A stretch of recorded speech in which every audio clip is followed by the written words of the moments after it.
I never heard from my parents that I could do anything I wanted. I never heard from my father that I was pretty. I never heard from my father when I went on a date, you have to be in by midnight.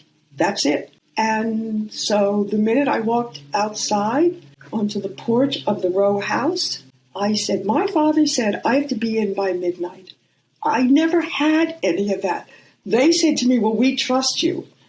But I wanted the other stuff. I wanted them to say, right. But my mother did say one thing. She said, you better be a good girl or nobody will marry you.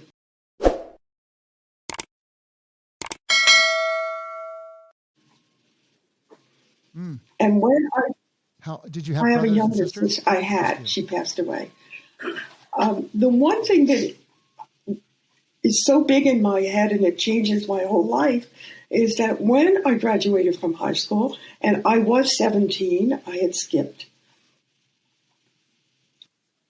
Are you a smart girl? You skipped a grade? I went because it was a February. I wanted to be June. What do you want? But the thing is that I said to my mother in the last 6 months of high school, because I had just done the big play, that I'm going to go to New York and become an actress. And it just so happens that I met somebody at a party, and he was exactly what my mother wanted. He was the right religion. He was 6'4". He was gorgeous, and he came from a rich oil family in Colorado. It was a fluke that I met him because he's really from Colorado, and I met him at a Johns Hopkins party because it was the same fraternity. So the idea is he met me, and he said to me, I'm going to marry you. He met me, I was 16, actually. He waited till I turned 17. And when my mother, not my father, but when my mother heard it, she and my grandmother worked overtime that was what I was going to do with my life. So I packed everything away. All those dreams of what I wanted to do, I packed away. I'm going to cry. Don't do this to me. You wouldn't be the first, but that's so you moved to Colorado at that.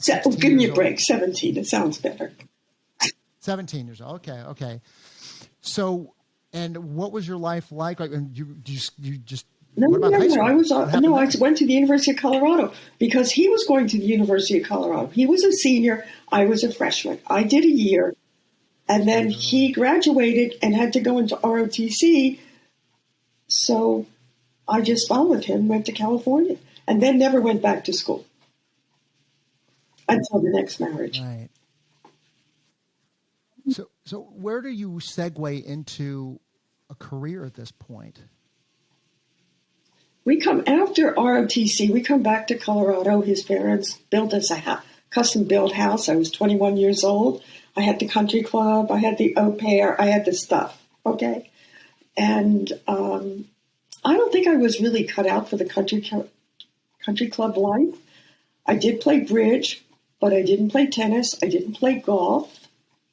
Come from a poor family, you don't acquire these skills. And so my sister came from Baltimore to visit me, and she stayed. And she was working for a manufacturer, and she got me a job as the model for the clothes they were making. It was just in-house. I'm just there. And I liked that.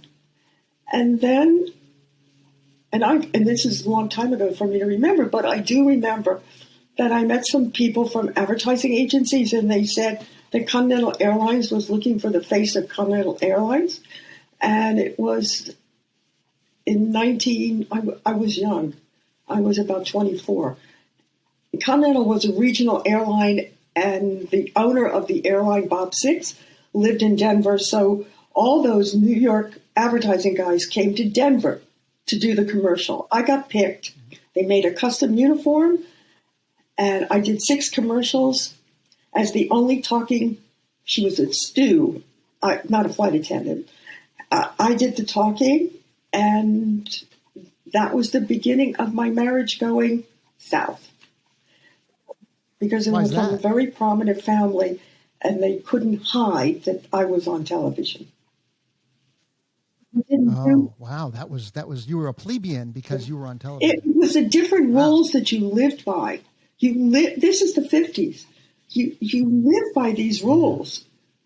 You would think it was upstairs, downstairs. I don't know.